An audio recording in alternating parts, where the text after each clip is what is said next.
Hi, this is Robinson from Pour One Malt doing another label lesson. Now, sometimes what's not on your Scotch whiskey label is just as important as what's on your Scotch whiskey label. I'm going to talk today about artificial coloring and natural coloring. Now, what I've got in front of me here, these are all single malt Scotch whiskeys, and they're all naturally colored. They've developed their color through sitting in a cask in a warehouse and pulled the color from the oak cask, which is the natural way to do it and the way it should be done.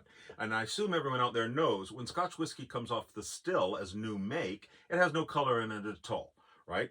It comes off the still, it goes into a cask, and that's how it develops its color. Now, distilleries have a lot of control over cask management, and they can switch the whiskey from one cask to another. There's a lot of that they can do to develop the flavors that they'd like and the colors that they'd like. Now, but these are not the norm. The more whiskeys are artificially colored than are naturally colored. And certainly when I started drinking Scotch whiskey 25 years ago, almost everything was artificially colored. You could hardly find a whiskey that was not artificially colored, Scotch whiskey, that was not artificially colored. Now, the color that they're allowed to use, it's called E150A, and it's allowed legally to be added to Scotch whiskey. And like I said, 25 years ago, almost every single bottle did it. And today, there's still a lot of the big companies, the old companies, the well-known companies, they're still artificially coloring. They have not changed. So a lot of these companies that do artificial coloring, they're going to be companies that you know. They're going to be labels that you recognize. They're going to be the whiskeys that you see that sell a lot of whiskey. Like I said, these are the big boys, and they've been artificially coloring for a long time. The new wave move away from artificial coloring is fairly recent, right? So you're still going to see a lot of these companies using artificial coloring, right? So what's wrong with artificial coloring? Why does it matter? They say you can't taste it, so why would it make a difference? Well, to me, it feeds into a couple of myths. For one, that like darker whiskey is older whiskey or better whiskey if it's a little bit darker, and that's just simply not the case. I've got two bottles here that give a nice example of that. This is naturally colored and is 28 years old, and this is naturally colored and it's 10 years old. And you can see the color difference. The 10-year-old is much darker than the 28-year-old. So you cannot just assume, oh, it's darker, so it's older. That's not the case at all. The color comes from the wood, not necessarily from the age.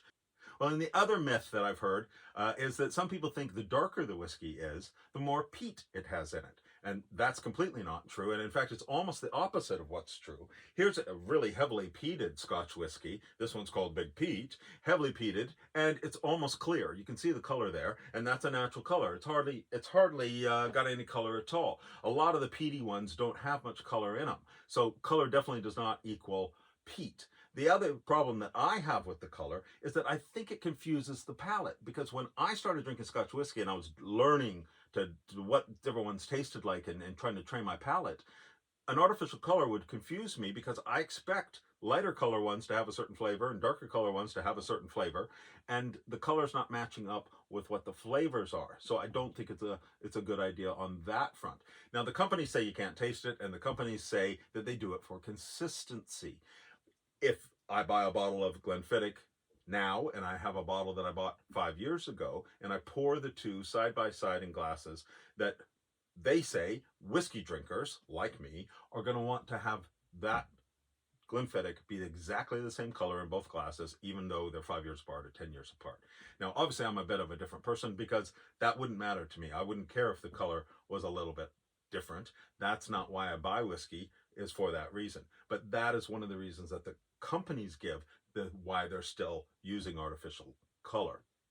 Okay, so how can you tell if your Scotch whiskey has been artificially colored or if it's naturally colored, right? Now, the law does not say you have to put on the label that it's been artificially colored, right? So what companies do that use natural coloring is they're putting that on the label. So companies like this one who use natural coloring, they're putting on the label, either on the front or on the back. On this one, it's on the back. They're saying natural color, or they're saying no color added. So you can look on your label for it saying no color added or natural color. If it doesn't say that, like these don't say it, they're probably artificially colored. You can pretty well bet on it, right? So look at the label, because it's going to say on the label that it's naturally colored. If it doesn't say it's naturally colored, it's probably artificially colored. The second way you can tell if your Scotch whiskey's been artificially colored is the percentage ABV. Now, I've already done a label lesson on percentage ABV, so take a look at that. But basically, the magic number is 46% ABV. If it's 46% and above, it probably is natural color, and it's probably not artificially colored. If it's below 46% ABV, it's probably artificially colored. Now, again, they don't have to print it on the label, but they will print if they aren't using color. Now, interestingly, I have a bottle here of Lafroig, and they use artificial color, and this bottle came from Europe. Now, you don't have to put it on the label in Scotland, but in countries like Germany, you do have to put on the label if you're using artificial color. So this bottle, it's all in English on the front label, and it's all in English on the back label, except for one sentence. And that sentence is in German. And that German sentence says there's artificial coloring in here, because that's the law in Germany.